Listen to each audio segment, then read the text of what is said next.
और देखिए हम आज समाज में समाजी पुरानी है और हम लोग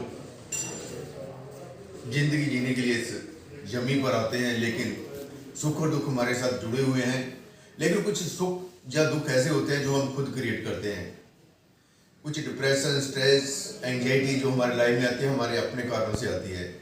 क्यों आती है, कैसे आती है और उसका जाने की समस्या क्या है। मेरे साथ डॉक्टर गौरव उपल जी बैठे हैं जो आज बताएंगे जो बच्चे हैं, जो एजुकेशन सिस्टम है उसके बारे में थोड़ा सा मेरे को ब्रीफ में बताएंगे कि आज क्या प्रॉब्लम आ रही है बच्चों को और उनका समाधान क्या है। डॉक्टर गौरव उपल जी जो साइकेट्रिस्ट हैं, MBBS है, MD है, DPM है, तो इनका नंबर भी हम साथ दे रहे हैं। बाकी और भी आप काउंसलिंग करना चाहें, कंसल्ट करना चाहें, इनसे कर सकते हैं। लेकिन ये मैंने आपको जो सवाल किया गौरव उपल जी, बच्चों के बारे में बताइए। Sir thank you so much, आपने मुझसे ये सवाल पूछा। मैं इसको दो तरीके से देखूंगा इस सवाल को। पहले तो कई बार ऐसा होता है कि बच्चों की कुछ स्ट्रेंथ्स होती हैं। कई लोग मैथ्स में बहुत अच्छे होते हैं, कई लोग इंग्लिश में बहुत अच्छे होते हैं, कई लोग मार्क्स लाने में बहुत अच्छे होते हैं, कई लोग रैंक लाने में बहुत अच्छे होते हैं। तो हर इंसान की बनावट अलग अलग होती है। हर किसी को एक तराजू से हमें नहीं देखना चाहिए। हमें चाहिए कि वो कैसे अपनी ज़िंदगी में खुश रह सकते हैं और अपना जो है जीवन अच्छा कैसे व्यतीत कर सकते हैं। ये तो एक पहलू है सिस्टम की। दूसरी प्रॉब्लम है, कई बार बच्चों में कुछ बीमारियां होती हैं जिनके बारे में अब हमें पता चलना शुरू हो गया है, जिनका अब जो है इंसिडेंस और प्रेवलेंस बहुत बढ़ चुका है। उनमें से एक है ADHD।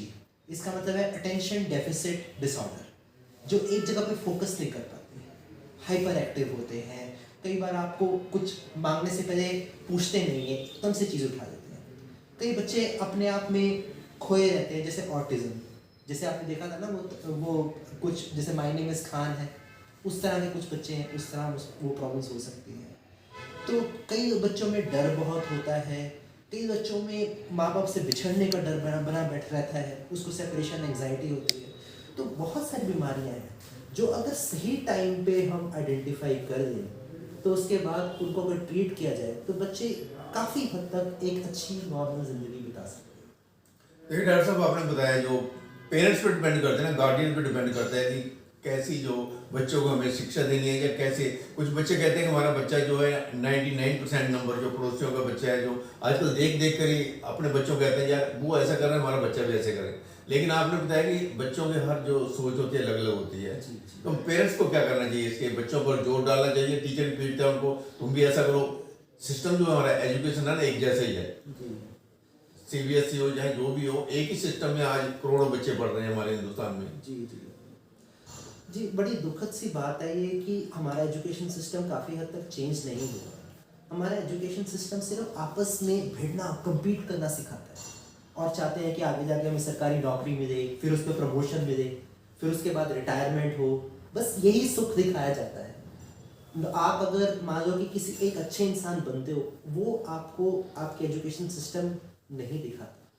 उस तरह की चीज़ें, आप अपने पेरेंट्स के साथ कैसा व्यवहार करते हो, आप अपने कलीग के साथ कैसा व्यवहार करते हो, अपने साथ के बच्चे के साथ, सहपाठी के साथ कैसा व्यवहार करते हो, तो ये चीज़ हमें एजुकेशन सिस्टम समहाउ इसमें लैकिंग है। तो ये तो डेफिनेटली एजुकेशन सिस्टम की एक प्रॉब्लम है।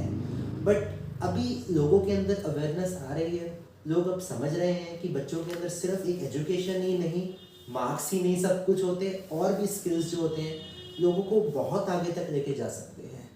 और लाइफ को एक, मेरे हिसाब से एक छोटी सी चीज़ कहना चाहूँगा, लाइफ को एक कंपटीशन की तरह नहीं देखना चाहिए। ज़िंदगी एक सफ़र है, उसको एंजॉय करो, उसको अच्छे से जियो। आपस में लड़ भिड़ के इसको खराब मत करो। ऐसे ज़्यादा लंबा हो जाएगा, आप हम थोड़ी सी बात करेंगे। पेरेंट्स को क्या आप सजेस्ट सलाह देंगे कि बच्चों के प्रति उनका क्या बिहेव होना चाहिए? उन्हें पीटना चाहिए या लोगों को पीछे लगकर अपने बच्चों को वैसा बनाना चाहिए, या जैसे बच्चा करता है या जो उसको डिस्कस करें या इनकरेज करें, जैसे बात बताएं थोड़ा सा। जी जी जी ये थोड़ा सा एक कॉम्प्लेक्स क्वेश्चन है। मैं इसको एक सिंपल तरीके से बता सकता हूँ कि आप स्टडी कीजिए अपने बच्चे को, कि बच्चा किस तरह जा रहा है, किस डायरेक्शन में जा रहा है। ठीक है, अगर मान लो कि अगर वो थोड़ी, मान लो कि वो डांट वांट अगर उसको आप देकर उसको उसका जीवन सुधार सकते हो, तो वो डांटना भी बुरा नहीं है। ठीक है, बट इसका मतलब ये नहीं कि आप अपनी फ्रस्ट्रेशन बच्चे पे निकालते रहें, वो सब मत करें। ठीक है, अगर बच्चा प्यार से सुन लेता है तो उसको ज़रूरी नहीं है कि आप मारो पीटो। तो ये पेरेंट्स को थोड़ा बहुत अपने आप को एजुकेट करना चाहिए कि बच्चे को किस किस लाइफ में कैसे कैसे अपने आप को ढालें और बच्चे को आप बच्चे की ग्रोथ में हेल्प करें। और बेस्ट ये है कि वो ये है कि एक कंपैरिजन करना बंद कर दें, उससे बहुत बच्चों की ज़िंदगी बहुत सुधर जाएगी। अच्छा डॉक्टर साहब ये बताएं कि जो प्राइमरी वाले हैं, जो 8th क्लास में 9th क्लास में हैं, जो बच्चे अब ग्रो कर रहे हैं, जी जी जी तो अगर आपसे वो आकर सलाह लेते हैं, जो पेरेंट्स है कि हमारा बच्चा इस समय ये कर रहा है, जी जी तो उसके बारे में फिर आप क्या सजेस्ट करेंगे? आप काउंसलिंग करेंगे या कैसे जानेंगे? लोगों को आप बता सकते हैं कि ये आपका बच्चा इस तरफ जा रहा है, इस तरफ इसको ये फायदा होगा, इस तरफ इसको लॉस होगा, तो इसका जान के जो एम है जो लाइफ में बढ़ने के लिए, या पेरेंट्स सोचते हैं या बच्चा सोचता है, उसके बारे में क्या करेंगे आप लोग? जी, आपके जी। पास अगर मैं काउंसलिंग के लिए आता हूँ तो जी जी सबसे पहले तो हम लोग असेस करते हैं बच्चे को कि 8th और 9th का बच्चा जो होता है एक पर्टिकुलर एज ग्रुप को बिलोंग करता है, वो बच्चा नहीं रह जाता, वो आपका दोस्त बनना शुरू हो जाता है। तो उसको एज दोस्त हमें ट्रीट करना पड़ेगा रादर देन बच्चे, ठीक है। तो उसके बाद हम लोग फिर उसकी जो नीड्स हैं, जो उसके अंदर चेंजेस आ रहे हैं, तो हम लोग उसको एक टाइप ऑफ पेरेंटिंग होती है जिसके अंदर हम बच्चे से पूछते हैं और उसके साथ एक रीज़न आउट करते हैं। हम लोग उसके साथ जानते हैं कि उसके इस बिहेवियर का कारण क्या था, और फिर उसके बाद उसको सुधारने की उस तरीके से कोशिश करते हैं। अगर हम डांटते हैं, फटकारते हैं, तो कई बार वो चीज़ काम नहीं कर पाती जिस तरह हम उस डायरेक्शन में चाहते हैं। तो ये मेरे हिसाब से ये होता है कि इस हर एज के हिसाब से, हर फेज ऑफ लाइफ के हिसाब से पेरेंट्स को अपने आप को ढाल लेना चाहिए। हाँ, मगर मान लो कि बहुत ज़्यादा मैनेजेबल नहीं होती है, तो हम बैठ के एक बच्चे को, क्योंकि आप एक सिटिंग में एक बच्चे के साथ डायरेक्टली बात नहीं कर सकते, आप उसके पेरेंट्स के साथ भी बात करोगे, और फाइनली आप एक उसके लिए एक अच्छा डिसीजन जो होता है, जो उसकी लाइफ में ईज़, कंफर्ट और उसकी सर्वाइवल स्किल्स अच्छे कर सकता है, उसकी ज़िंदगी बेहतर बना सकता है, उस डिसीजन में हम डेफिनेटली हेल्प कर सकते हैं। देखिए हम दर्शकों को ये कहना चाहते हैं कि आप कमेंट्स में लिखिए जो कुछ आप हमारे से पूछना चाहते हैं। ये साइकेट्रिस्ट हैं जो समाज में मनोवैज्ञानिक जो होते हैं, आपके जो लाइफ है कैसे चल रही है और कैसे आगे चलेगी, आप कमेंट्स में पूछ सकते हैं। और आप ये भी लिख सकते हैं कमेंट्स में, हमें ऐसी वीडियो चाहिए जो परिवार में आपकी प्रॉब्लम है, आप हमारे से पूछ सकते हैं, कमेंट में लिखिए। और डॉक्टर साहब से अगर काउंसलिंग लेना चाहते हैं जो लुधियाना शहर में बैठते हैं, तो इनका नंबर साथ दिया है, इनसे बातचीत करें। तो अगले वीडियो में हम आपको और कुछ नया सब्जेक्ट लेकर आएंगे, बताएंगे। धन्यवाद डॉक्टर साहब।